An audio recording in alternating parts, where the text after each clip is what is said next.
I'm happy today and honored to have been invited by Brother David to say just a few words to you. I'm not here because of my wisdom. I'm not here because of my notoriety or anything of that sort. I'm here to try to say some things that will help some of you guys who are young in the ministry and some of you who may be halfway through and run into a stump like I did at 56 years of age. At 56, I had gone into a situation that I told the Lord I wasn't going into. But after the committee dealt with me about 4 months, the pastor had been there 33 and a half years, and I knew whoever went there would be a sacrificial lamb. But for 4 months, every Sunday, there was one member of that committee sitting out in the congregation. The last one who came said, Brother Kent, he called me and said, Brother Kent, I won't eat lunch with you today, but I don't want anybody but the two of us. I said, okay. So we went to lunch after church, and we talked and had a good time, and I told him, I said, you're wasting your time. He said, well, I may be, but I want to ask you to do one thing for me. I said, well, if there's nothing wrong with it, I can do that. He said, I want you to start praying in a different vein that you've been praying. I said, how's that? He said, I want you to ask God what He wants you to do instead of you telling Him what you're going to do. And it didn't sink in on me until I got home. But I had been telling God, I'm not going down there. Well, I went. And the Lord blessed. First year I was there, Jerry was over at Olive, and I was at First Milton. I baptized 113 people. Second year, 103.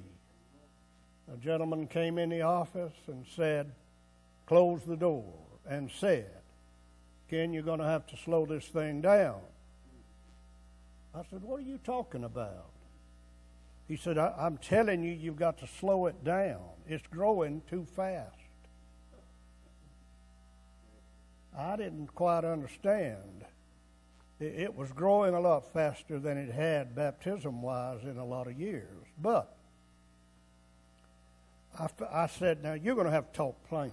I'm a country boy. I said, you're going to have to talk so I can understand it. Tell me what you're talking about. He said,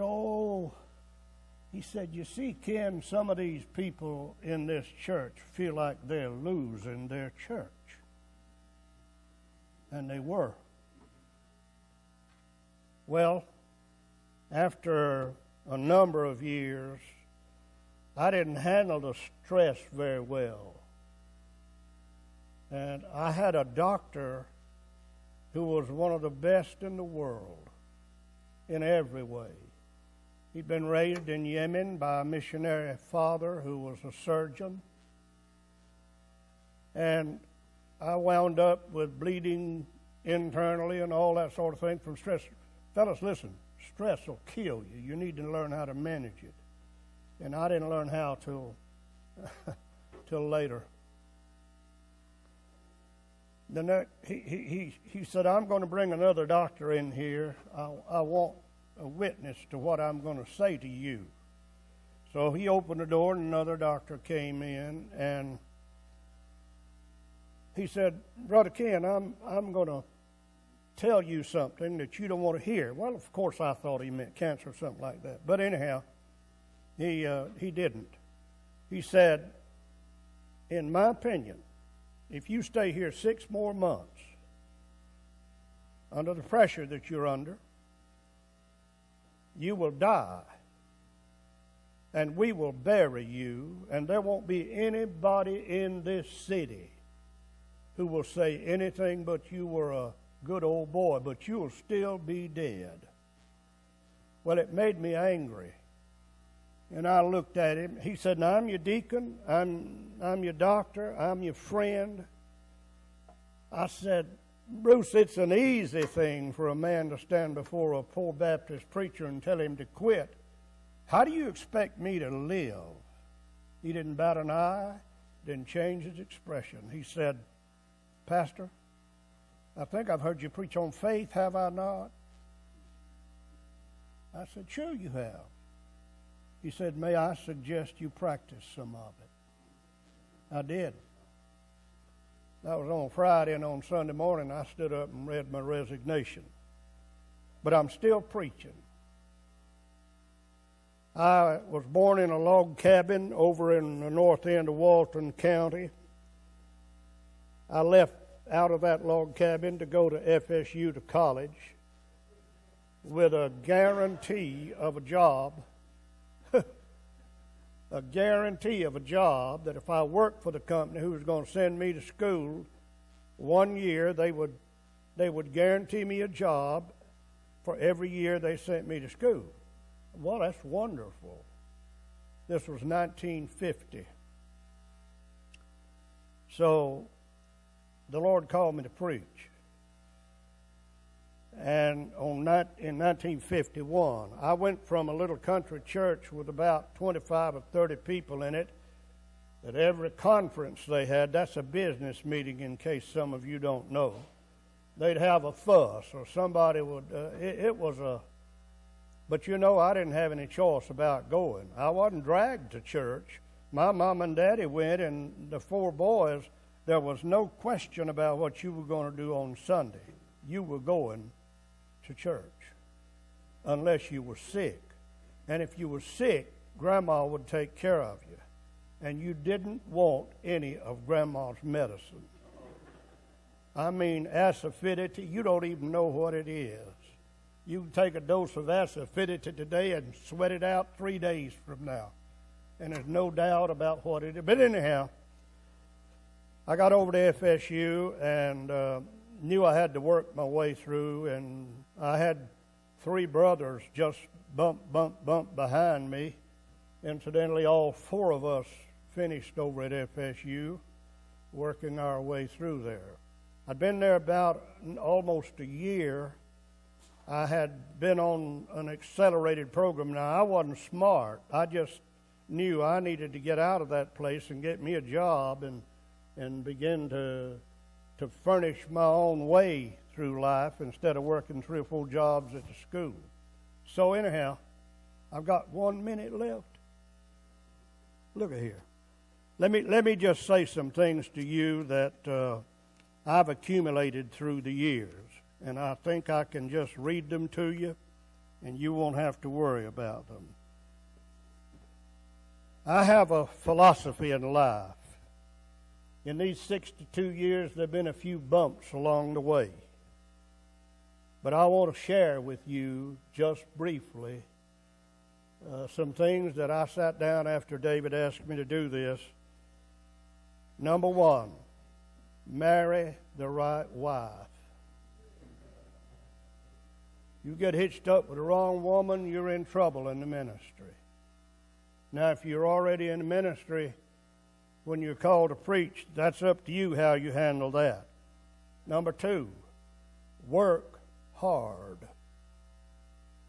Work hard. Don't piddle around and play games on the computer with the door of your office closed. No, work. Number 3, remember, whether the church is large or small, you're not a CEO. That's not what God called you to do.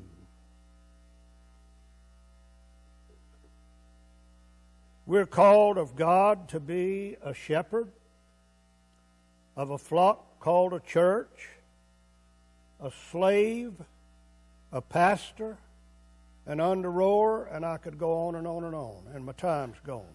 I just want to read them to you quickly. Never bother with or touch God's tithe and offering. If you fool with the money, you'll get messed up. Number 5, visit. Don't send somebody. When somebody's dying, they don't want anybody but the pastor. Visit. Don't wait till they're dying to go. Spend time with your family. The most lonesome woman in any community is the pastor's wife. Number 7, study. I still have to study. I'm not very smart. And I don't want to stand up before my people in Ponce Deleon on Sunday unprepared. If you don't want to stand up unprepared or reach back in the barrel and get one of those old sermons that you prepared 20 years ago, you better study. I don't even have my sermons organized. I'm going to pile them up in a pile one day and burn them. Now you say, well, that's not right. You ought to just give them to somebody. No, I'm not going to do that. It wouldn't work if I did.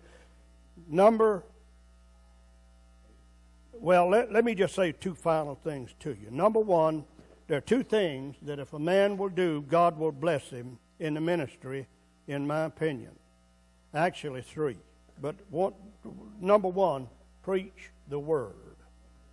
God didn't call you to give book reviews. God didn't call us to charm somebody with oratory. God called us to preach the Word. Be instant, in season, and out of season. And the second thing, don't preach your opinion. Don't preach your agenda. Preach the Word. And people cannot argue with you unless they argue with God. And the second thing, actually, I wrote down here, plow close to the corn. Now, some of you don't know anything about that, but I do. You can't dodge around and preach sermons that are going to not hit somebody that's, or you have a pretty good idea is a pretty good supporter of the church. Preach the Word. Let it hit whoever it will. It may take the hide off, but it may need taken off. And finally, love people unconditionally. Now, the key word in that is unconditionally. I know preachers. I've been one a long time. Love people unconditionally. There's a habit among us preachers. If somebody opposes me in something or I feel like they're not supporting me, then what I need to do is just disassociate myself from them. Cut them off. Then somebody else crosses you and you cut them off. And then somebody else. First thing you know where you're standing? Alone. Make a friend out of those who despitefully use you and who abuse you. Love them and they cannot resist it. Don't run from them. They'll do the next man the same way. But if you teach them how to love and how to quit being so ornery, you will have done the church and the Lord Jesus Christ kingdom a big favor. Paul said, "This one thing I do, forgetting everything that's behind, I press toward the mark of the high calling of God in Christ Jesus." Now, I want to put a little addendum on this and I'm finished. When you go to a new church, find some older pastor who has been successful in that area and attach yourself to that old gentleman. Listen to him. And when you get to a problem you don't know what to do with, go sit down with the old fellow. And say, "I want you to listen to me a little bit. Put your pride in your pocket. I've got a problem. I don't know what to do. I want you to pray with me about it." Let me tell you, folks, I've had those in every church. I've been pastor of 5 churches, 10 years or over. And God is still using me. And people say every day, "When are you going to retire?" I don't know. My church may tell me that I'm senile, and when they do, I'll quit. They may tell me a whole lot of things, but I'm having the best time of my life right now, and I'd be selfish to tell God I'm going to quit and rest and fish and hunt. I can't do that because God called me to preach. Thank you.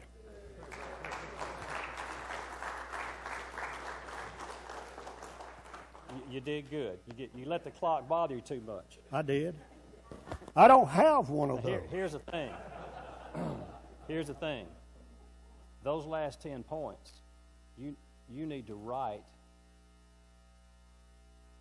those thoughts out to us. We need to hear more than just the 1, 2, 3, 4, 5, 6, 7, 8, 9, 10. Now, I mean this. You need to write out. People won't listen, David. We'll listen. Won't we listen? Won't we listen? Look at there. Look at there. You write those things out. You get them to me, and I'll get them out to folks, okay? Because there's a lot of wealth there, and we need to hear those things. I'll do it. Thank you, brother. All right. I appreciate it.